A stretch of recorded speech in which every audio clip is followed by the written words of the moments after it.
తప్పా పర్లేదుగా, నీకేం కాలేదుగా? ఏం కాలేదు. రేపు కోర్టులో మనమే గెలుస్తాం, అందుకే ఇదంతా చేశాడు వాడు. తప్పకండి తప్పకండి. శంకర్ బాబు గారు అలసిపోయారు, ఆయన పంచారిస్ట్లో పుచ్చుకుంటారు. మీరు వెళ్ళండి. పదండి పదండి వెళ్ళండి. పదండి. రైట్ డాబరో, దేవుడు ఉన్నాడ్రా, కాకపోతే మంచోళ్ళ పక్కన ఉంటాడు. ఇంత టెన్షన్ లో కూడా మీ ఫోకస్ నా మీద మిస్ అవ్వలేదు కదండి. మీ ఫోకస్ మార్చేవాడు ఎవడో ఒకటి రావాలి మహాప్రభు.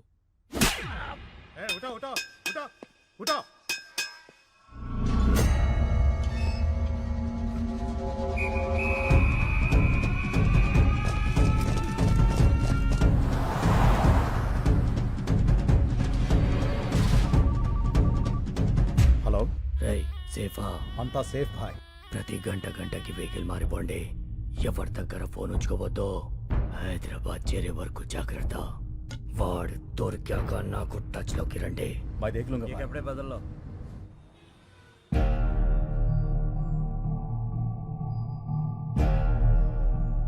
వివాదంలో ఉన్న ఈ భూములన్నీ నీరూరు గ్రామ రైతులకే చెందాలని one man commission Krishnamurthy committee నిర్ధారించింది.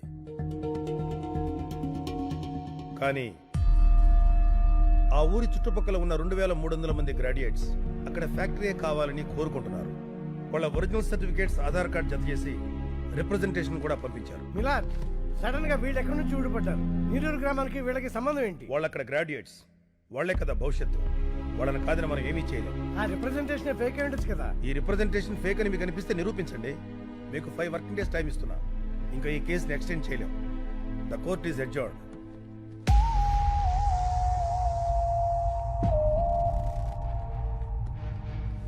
Shankar, documents అన్ని ఒరిజినల్స్. వీళ్ళలో ఒక్కడు కూడా ఇండియాలో లేడు. ఇవిగో ఈ 50 మంది ఫోన్ నెంబర్లు మాత్రం సంపాదించారు.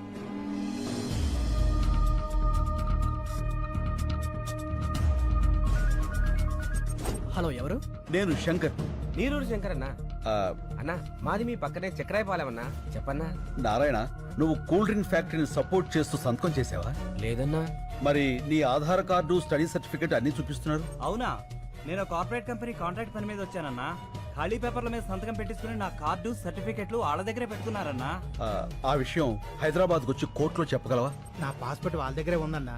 4 ఏళ్ళు కాంట్రాక్ట్. అప్పుడు దాకా ఎవరన్నా? అయితే రాలేవా? రానివ్వరన్నా. శంకర్, నువ్వెన్ని ఫోన్లు చేసినా అదే ఆన్సర్ వస్తుంది. ఇది మా కార్పొరేట్ నెట్వర్క్, ప్రపంచమంతా ఉంది. ఆ సాలెగూడులో చిక్కిన చిన్న పేడ పరుగు నీ నీరూరు కాపాడుకోలేవు. రాయ్ కార్పొరేట్, నువ్వు సాలెగూడు అన్నావే, దాని మా ఊళ్ళో బూజ్ అంటారు. చీపురు కడతో దులిపాతులు పారేస్తాం. చూస్తావుగా, అన్ని దేశాల్లో ఉన్న సాక్ష్యాలు ఎగురుకుంటూ వస్తాయి. రప్పిస్తా. పడ్డావుగా, దెబ్బ తెలియట్లేదా? బయట నవ్వుతున్నారు. సముద్రం వెనక్కి వెళితే ఒడ్డును నిలబడి నవ్వకూడదురా. తిక్కరేగిందంటే అదే సముద్రం సునామీలా మారి ముంచేస్తది. అడ్రస్ లేకుండా కొట్టుకుపోతావు. ఏయ్, ఇవి కార్పొరేట్ పాలిటిక్స్, తట్టుకోలేవు. గల్లీ పాలిటిక్స్ నుంచి ఢిల్లీ పాలిటిక్స్ వరకు చూసి తట్టుకున్న గుండెరా ఇది. వాటితో పోలిస్తే నీ పాలిటిక్స్ ఎంత? చిటికిని వేలి మీద వెంట్రుకంత. పీకావతల పారేస్తా. ఏంట్రా నీ ధైర్యం? నేనేరా నా ధైర్యం.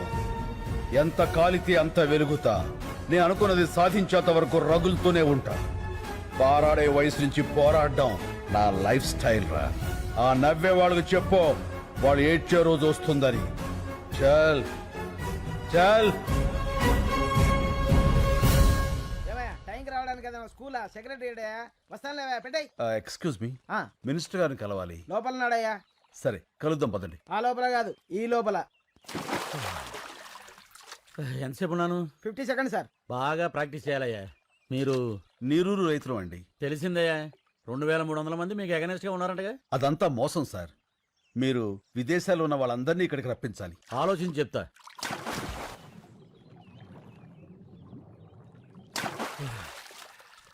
బాగా డెప్త్ గెలిచి ఇచ్చానయ్యా. ఏ రూటు కనబడలే. మీరు వెళ్ళండి. అయ్యా, ఇదిగో, మీరు ఇలా ఇబ్బంది పెట్టారనుకో ఇంకా డెప్త్ వెళ్ళిపోతాను. వెళ్ళకండి, పోతారు. ఏంటి ఎగస్టాలా? రే, వీళ్ళని బయటకి ఎండేట్రా. అక్కర్లేదు, తొందరలో జనమే మిమ్మల్ని గెంటేస్తారు మీ కుర్చీల్లోంచి. పదండి. ఏంటి సార్ మీరు ఎప్పుడో 3 ఏళ్ల క్రితం జరిగిన పాత న్యూస్ కి కొనసాగింపడుతారు? ఏదైనా హాట్ న్యూస్ చెప్పండి. ఇంకా చాలా మంది ఉన్నారు కదా, ఇంకో ముగ్గురిని చౌకొప్పించండి. లైవ్ ఇద్దాం, పెద్ద సెన్సేషన్ అవుతుంది. కాలర్ పట్టుకున్నా, కాళ్ళు పట్టుకున్నా, మీడియా కావాల్సిన సెన్సేషన్. సావులు కావాలని అర్థమైపోయింది. మనలో 6 పోబట్టేగా ఈడదాకా వచ్చింది. ఇంకో 4 పోతాం, మన కోసమేగా. ముసలోళ్ళం ఉంటే 3-4 ఏళ్ళు, కాస్త ముందు పోతే రేపు అనేది రావాలంటే ఈరోజు వెళ్ళిపోవాలి. చచ్చిపోతాం అయ్యా.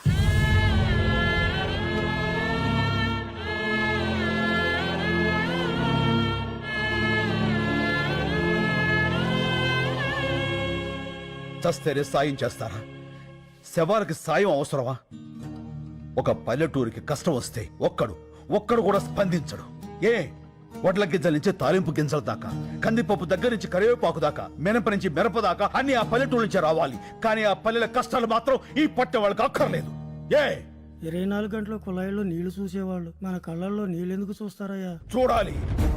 వాళ్ళు చూడకపోతే మనం చూపించాలి. రేపటి నుంచి 3 రోజుల పాటు ఈ జంట నగరాలకి నీళ్లుండవు. లోకల్ ఛానల్స్ నుంచి నేషనల్ ఛానల్స్ వరకు ఎందుకు రారో చూస్తాను. పండించే రైతుకు మండిస్తే ఆ మంట ఎలా ఉంటుందో చూపిస్తాను. ఎలా చేస్తావు బాబు? చెప్తాను. లక్ష్మి, నాకు ఈ సిటీ బ్లూ ప్రింట్ కావాలి.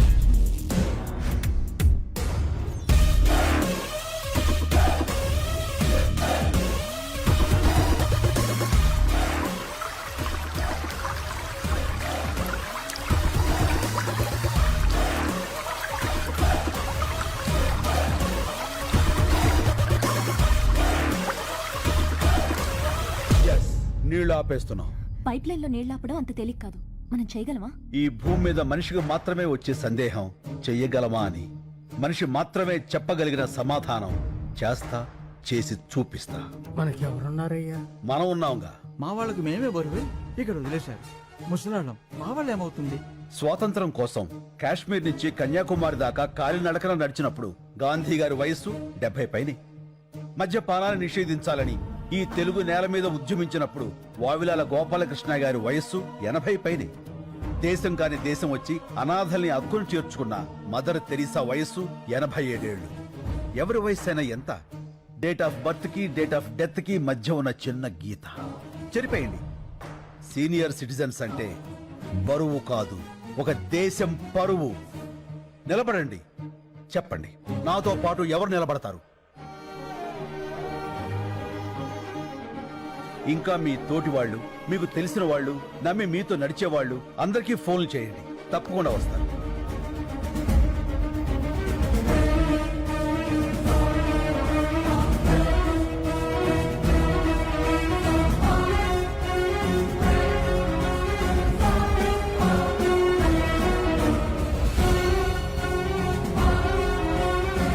చాలా సంతోషం. ఇది యాజిటేషన్ కాదు, నిర్లక్ష్యం రోగం పట్టిన వ్యవస్థకి మనం ఇస్తున్న ఇంజెక్షన్. ముందు బాధ ఉంటుంది, తర్వాత బాగుంటుంది. ఇప్పటికే లేట్ అయిపోయిందిరా, జల్దీ నీళ్ళు వదలాలి. చూడు, ఎవరా వాళ్ళంతా? ఏమోరా. ఎవరయ్య మీరు? హలో, పైప్ లైన్ లో మీకేమని లోపలికి ఎందుకు వెళ్తున్నారు? అడిగేది మిమ్మల్నేనయ్యా, మాట్లాడరే.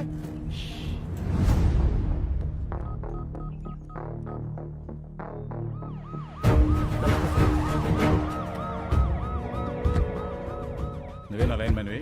అవును సార్, ఉదయం 5 గంటలకే నీళ్ళు వదలాలి. ఇప్పటికే చాలా లేట్ అయింది సార్. పైకి చూడవే సార్.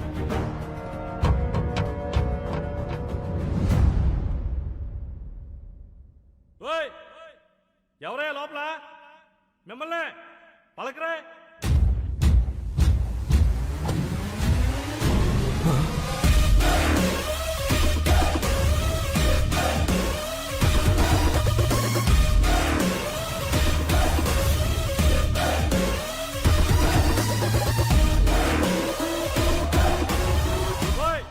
ఏం చేస్తారా మీరు లోపల? బయటండి. వస్తారా నేను రమ్మంటారా? ఇదిగో పోసుకోవడానికి పెట్రోలు, తీసుకోవడానికి అగ్గిపెట్ట. మొత్తం మేము 25 మంది ఉన్నాం. నువ్వు కూడా వస్తే 26. కలిసిపోదాం. ఏమైందయ్యా? సార్, లోపల 25 మంది ఉన్నారు. అందరూ ముసలోళ్ళే సార్. పెట్రోల్ క్యాన్ చూపించి సూసైడ్ చేసుకుంటామని బెదిరిస్తున్నారు సార్. సార్ సిటీ మొత్తం వాటర్ బ్లాక్ చేశారంట సార్. ఇక్కడే కాదు, హిమాయత్ సాగర్, నిజాం సాగర్, సింగూరు ఏ పైప్ లైన్ చూసినా ఇలాగ ఉన్నారంట సార్. ఈ రోజు సిటీలో నీళ్లు రాక ప్రజలు ఇబ్బంది పడుతున్నారు. కారణం ఏంటన్నది ఇంకా తెలియలేదు. Good morning sir. ఎవరైనా బయటకు వచ్చారా? రాలేదు సార్. 50 కిలోమీటర్ల పైప్ లైన్ సార్. పగలగొట్టి ట్రై చేద్దామంటే మళ్ళీ దాన్ని రీప్లేస్ చేసిన వరకు సిటీలో వాటర్ ఉండదు సార్. చాలా రోజులు పడుతుంది. ఎవరై ఇదంతా చేస్తుంది? నీరూరు శంకర్ సార్. ఈ మందంతా ఆ ఊరులో ఉంటారు. రైతులకి పోయే కాలం వచ్చిందయ్యా. ఇంత క్రిమినల్ గా ఆలోచిస్తున్నారు. రెస్పాన్స్ అదిరిపోయిందనా? ఆహా, న్యూస్ ఛానల్స్ అని ఇక్కడే ఉన్నాయి. అంతకంటే పెద్ద న్యూస్ ఏంటంటే మీది కూడా ఒక న్యూస్ ఏనా అని ఎవరైతే మనల్ని హ్యాండిల్ చేశారో ఆ ఛానల్స్ అన్ని బయట వెయిటింగ్ అన్నా. ఇంగ్లీష్ ఛానల్స్ కూడా వస్తున్నాయి అన్నా. మంది ఇప్పుడు నేషనల్ ఇష్యూ. మనకు కావాల్సింది ప్రచారం కాదురా, పరిష్కారం. కదలాల్సింది మీడియా కాదు, జనం. అది రేపటి నుంచి మొదలవుతుంది. చూస్తూ ఉండు.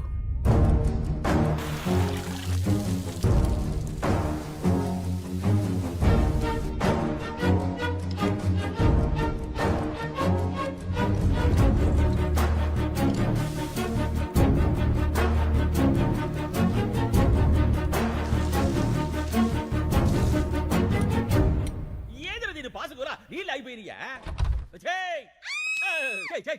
ఏంది అట్లా చూస్తావా? ఇలా ఉన్నారేంటండి? సబ్బు రాసుకున్నానే గబ్బుదానా. నీళ్ళు ఎందుకు అయిపోయినాయో చూడు. టీవీ పెట్టమంటారా సారు? నీ అబ్బా ట్యాంకులో నుంచి వస్తాయి నీళ్లు, టీవీ నుంచి కాస్తాయి ఆడన్నా. ఇప్పుడు నీళ్ళే పెద్ద న్యూస్ అయిపోయినాయి సారు. అబ్బా అరే బాత్రూమ్కి వెళ్ళాల్సి వస్తుందేమోనండి, భయం వేస్తుందిరా.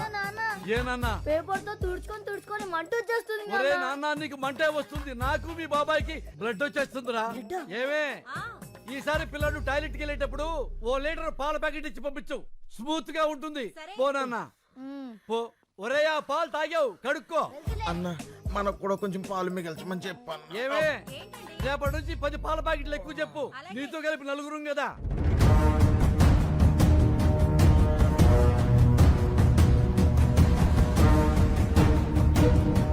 రెండవ రోజుకు చేరిన నీళ్ల కష్టాలు.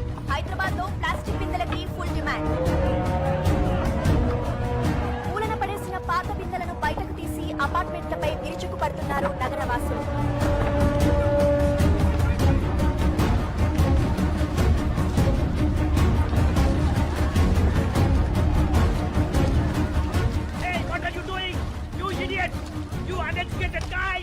Hey, we may be poor but educated.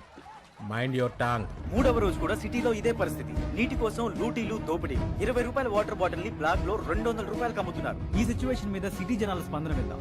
ఆ పల్లెటూరు వాళ్ళ ప్రాబ్లమ్స్ కి మాకు సంబంధం ఏంటండి? మమ్మల్ని ఎందుకు హెరాస్ చేస్తున్నారు? అన్యాయం జరిగితే దానికి ఒక ప్రొసీజర్ ఉంటుందండి. ఇలా పల్లెటూళ్ళు వదిలేసి మా పైపులో కూర్చుంటేలా? ఇవన్నీ సిటీ ఒపీనియన్స్ అయితే తెలుగు రాష్ట్రాల్లోని పల్లెటూళ్ళు ఏమంటున్నాయో విందాం. బిందెలు పట్టుకుని 10 మైళ్ళు పోయి నీళ్లు తెచ్చుకుంటున్నాం. ఆ కష్టం ఏదో మీకు తెలియాలే. వ్యవసాయానికి నీళ్ళు లేక కదయ్యా ఉన్న ఊరు వదిలిపెట్టి ఈ సిటీకి వచ్చి ఇష్టం లేకపోయిన ఆటో నడుపుకుంటుంది.